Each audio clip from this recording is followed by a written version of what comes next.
On most days, food is a quick decision for most of us. Takeaway between work, something easy at home, or a quick stop at a cafe. Hello and welcome. I'm Sadhika Tiwari and you're watching Eco India.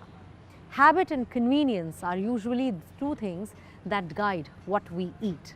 And we believe these choices are usually harmless, when in reality, food systems contribute to a third of global planet warming emissions. In today's episode, let's take a look at what happens when food systems stop working for everyone, from elephants to ecosystems, from oceans to cities, and even our own kitchens.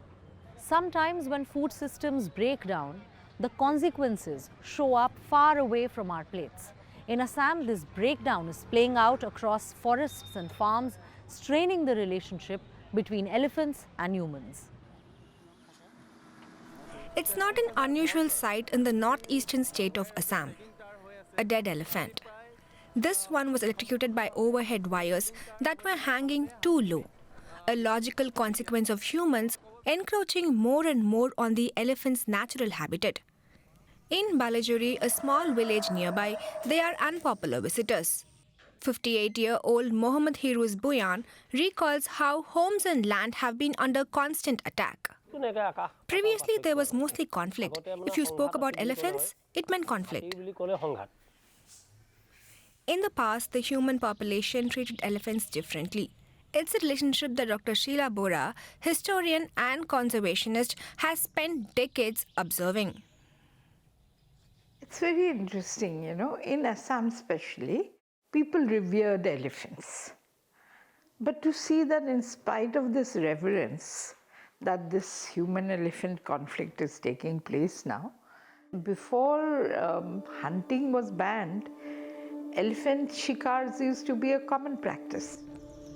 Shikar, the Hindi word for hunting, is now prohibited under India's Wildlife Protection Act, though an individual animal may still be killed if the authorities acknowledge it's a threat to human life.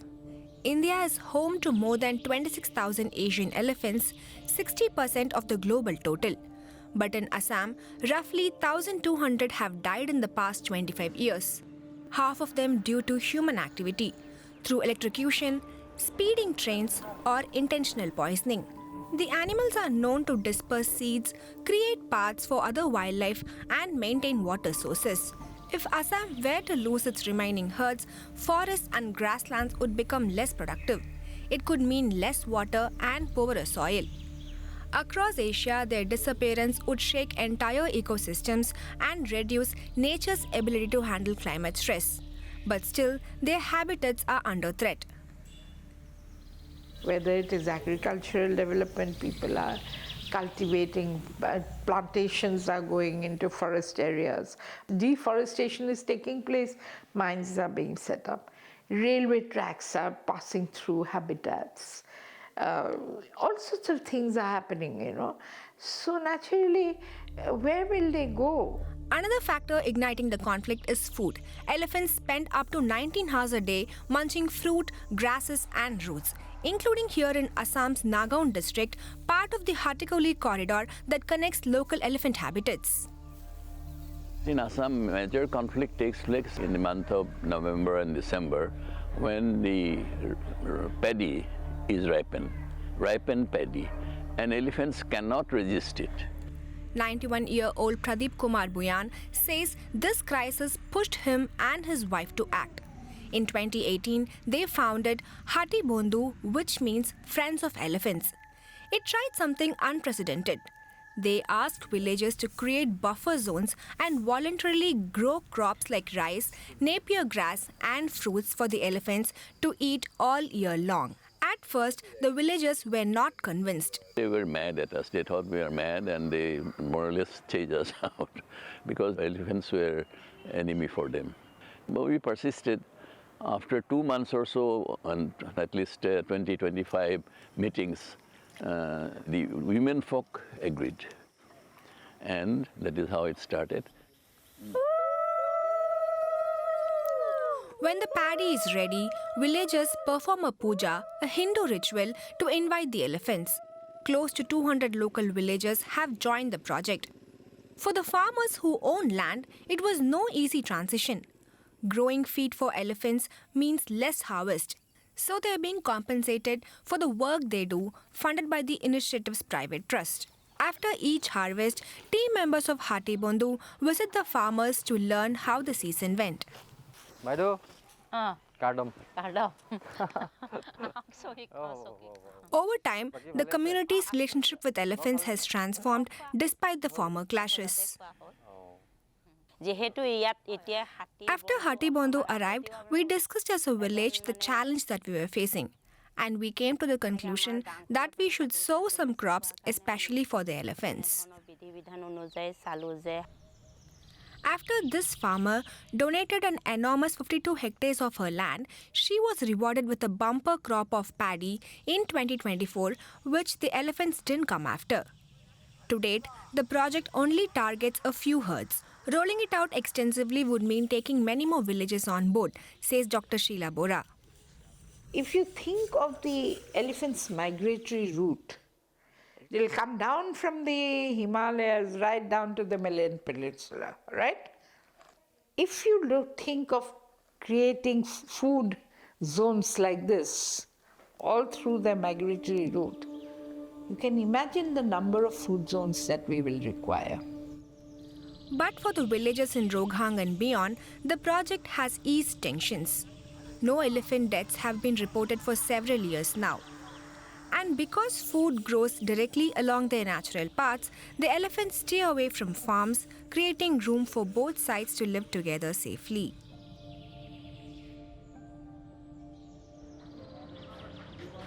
As elephants look for their next meal, we're prompted to rethink ours too. The menu of a cafe in the hills of Meghalaya is a lesson in paying attention to the forest and the seasons. The small team here is choosing the forest and the season over a fixed menu. Let's see what it feels like to eat some meal here.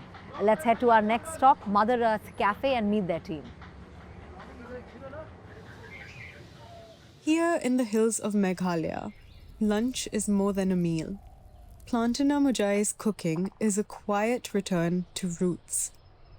The natural indigenous ingredients she uses mark a break from the grip of monocultures. Here in the pot I've mixed turmeric, chili pepper and salt. And now we can add the fish to the pot. This is without oil. I cook with just water because these fish are naturally fatty and flavorful. In her Meramue Mother Earth Cafe in the village of Queng, Plantana is stirring a quiet revolution. While most of the world's food comes from just 12 plants and 5 animals, she is bringing India's traditional flavors back to the table.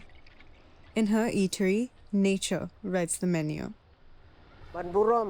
Many people still don't understand the value of these wild edibles found in our forests. They simply discard them. We prepare our food using ingredients that are naturally available and in season. And Plantana's community cafe is thriving. Her journey began with a small roadside tea stall. Then, around a decade ago, a road was built connecting Queng to the wider world.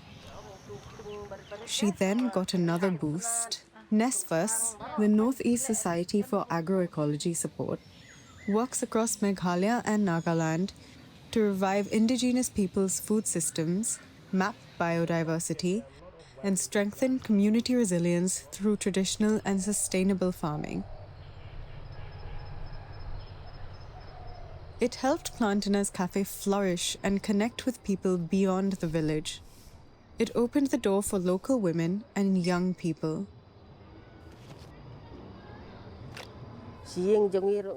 Usually, on a regular day, we used to have workers, around 11 to 12 people. But on the weekend, we required more than that. Whatever else I've done at Ray Remu Cafe, I feel I've also given employment to many people in the village.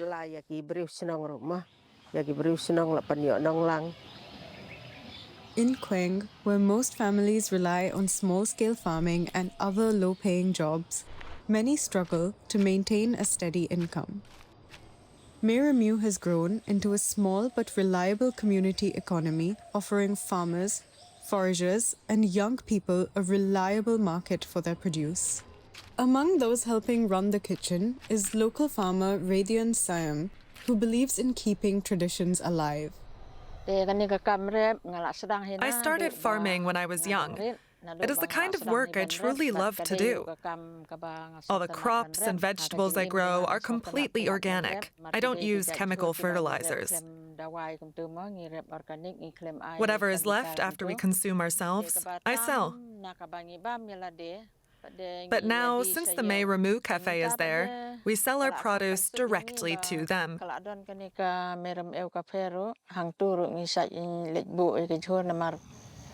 Yet, the work of farmers like Radian Siam is becoming more difficult as the effects of climate change are becoming a harsh reality in Quang.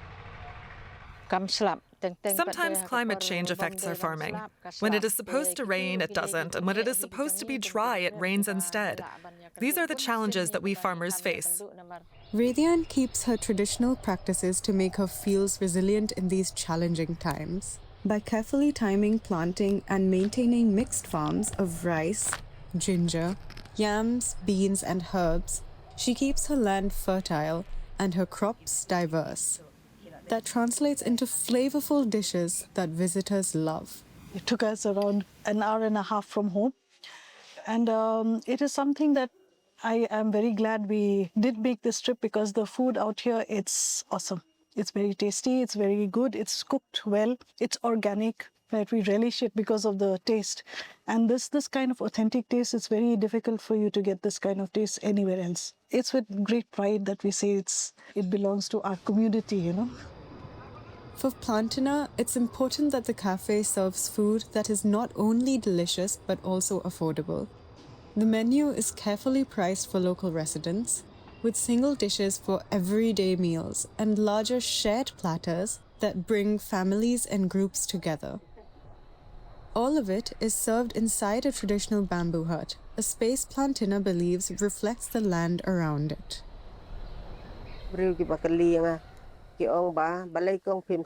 People often ask me, why don't you put your shop on a busy street? I always reply, if I put my cafe in a crowded place, it would lose its special charm. Our food is called the May Ramu, so Mother Earth food, because it comes from Mother Earth.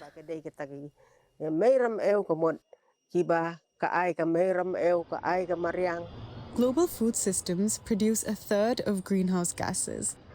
Indigenous food practices offer a lower impact alternative.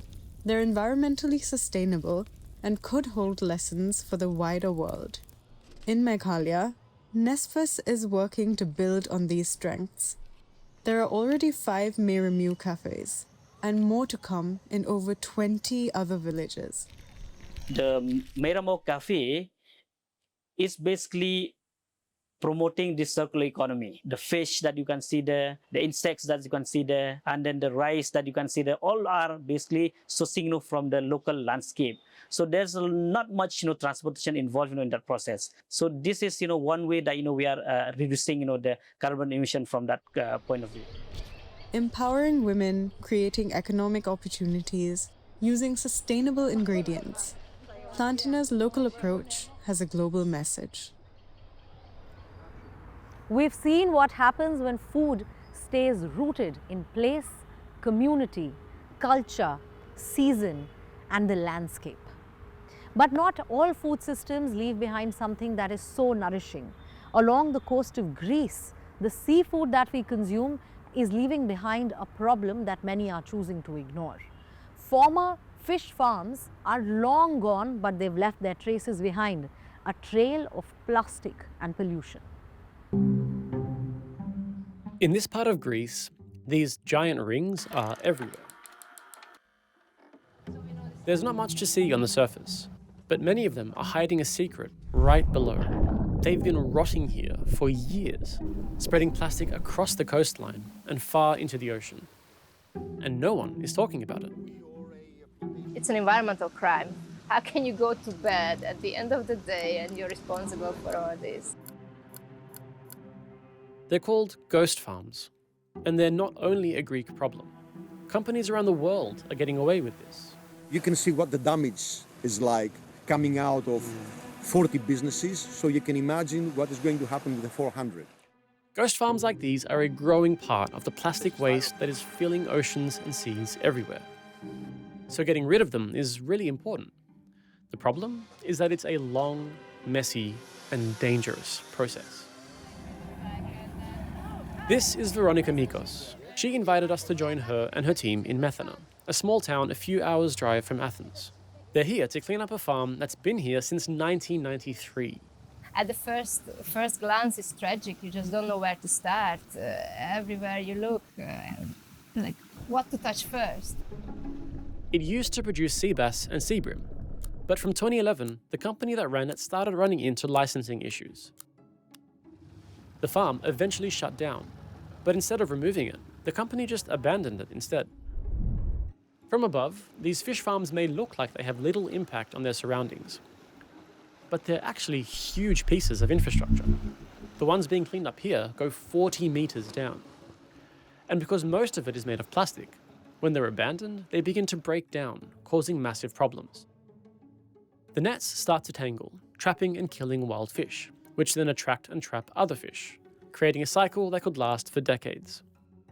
Over time, the round cages collapse or separate, and the buoys crack and release the styrofoam they're filled with into the surrounding waters. To fish, this plastic happens to look a lot like food. We went for a ride up the coastline to a beach 5 kilometers away. And along the way, we found styrofoam everywhere. Tassos Philippides runs a Greek NGO that finds ghost farms with satellite imagery. He also helps clean them up, which is why he's ready to go in a diving suit. Tassos says he's identified more than 130 possible abandoned locations in the areas he's reviewed, and confirmed at least 22 of them as ghost farms so far. And the original owners of most of them are known. Is there any pressure or responsibility for them to be the ones cleaning this type of thing up? Well, legally yes, but the problem here is a law enforcement issue. This farm behind me is not lost, it's just abandoned. So there is an owner responsible for this, and the system around that owner who is not holding the owner responsible. So it's an environmental crime. For now, Veronica says there's only one thing they can actually do about it: start cleaning. The divers are the first line of attack. It's absolutely very dangerous. You need a special kind of person for that, who likes challenges. The moment you start pulling nets, the visibility is zero and you still have to figure out the puzzle on the water. The divers gather all the nets into a pile. The ropes that keep the cages in place are disconnected from the seafloor. Then they attach balloons to bring everything to the surface in sections.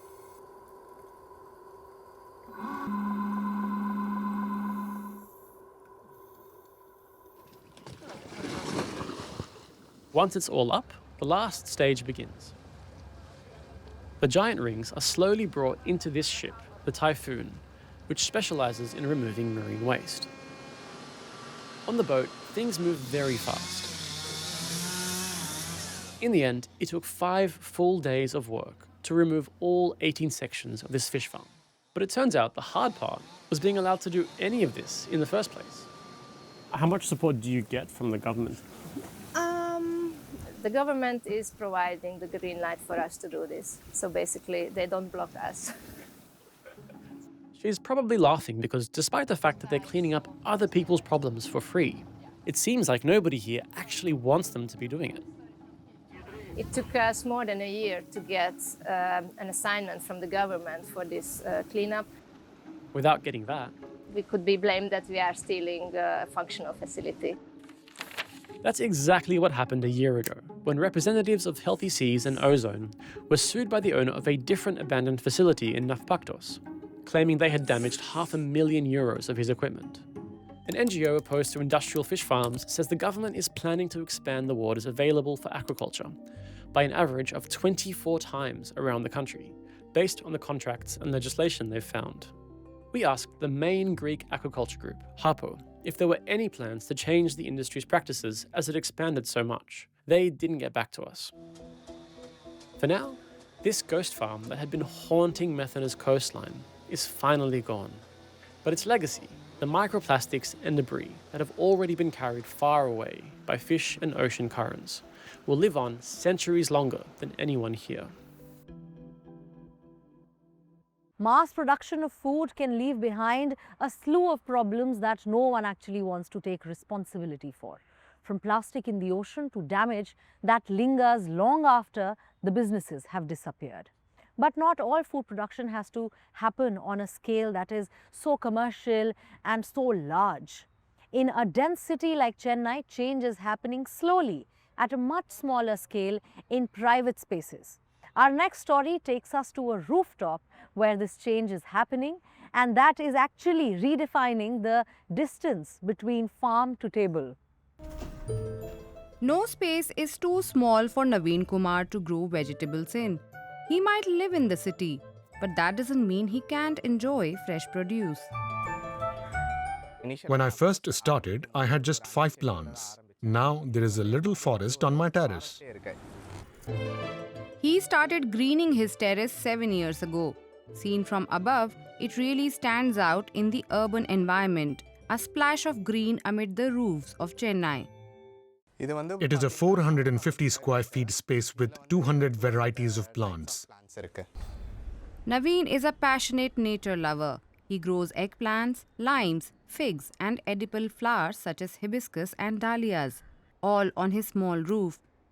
He's also planted several special varieties of tomatoes.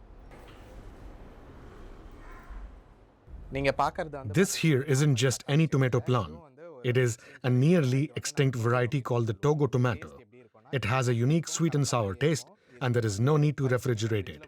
Even if left outside, it stays fresh for a week. This one's called ghee chili. It's quite spicy, a rare exotic variety that most people in Chennai haven't even heard of. All his plants and seeds are organic, and what he doesn't grow himself, he buys from organic farmers. He also makes his own fertilizers, mostly from fish amino acid and panchakavya. The use of chemical fertilizers is increasing every day, as farmers rely on them to boost crop yields. But when we consume these foods regularly, we face a high risk of developing serious illnesses like cancer, diabetes, and neurovascular disorders. The 29-year-old doctor also sells his plants and seeds to friends and others too. Shakti Kumar has run a tree nursery in Chennai for 15 years. Naveen's organic fertilizer helps his plants to thrive. He's also been selling it to his customers for a few years. And that's not all. For the past 4 to 5 years, we have also been helping people set up terrace gardens. In the beginning, we used to provide them with company-sourced seeds. But once customers began asking for native seed varieties, and since Naveen had a rare collection, we started sourcing seeds from him. It's been going very well ever since. Naveen Kumar is looking forward to introducing more and more people to terrace gardening. If we all join hands and embrace organic farming, only then can we ensure a healthier future for the next generation. That's all for today's episode. From rooftops to cafes, from coastlines to forests, food is never just about what's on our plates. It carries within it choices, it has impacts, and it carries multitudes of stories that we often don't see. Maybe this episode makes you think and choose a little differently the next time you eat, cook, or take out. And if it does, let us know. We'd love to hear. And do not forget to follow us on our Instagram at DW_environment for more stories like this. This map of Berlin shows where people can pick up food for free. It's run by a special movement with more than 500,000 volunteers. Their mission? Fighting food waste. They rescue perfectly edible food from supermarkets, bakeries, and other suppliers before it gets tossed. In 13 years, they've saved more than 280,000 tons of food. That's almost the weight of the Empire State Building. Volunteers pick up and check the food, then post food baskets online for people to grab or put leftovers in one of these public shelves. Some cities in Germany even have food-sharing cafes that offer free groceries. Initiatives like this can help make sure edible goodness goes here instead of here. I will see you next week with more such stories. Until then, take care, goodbye, namaskar.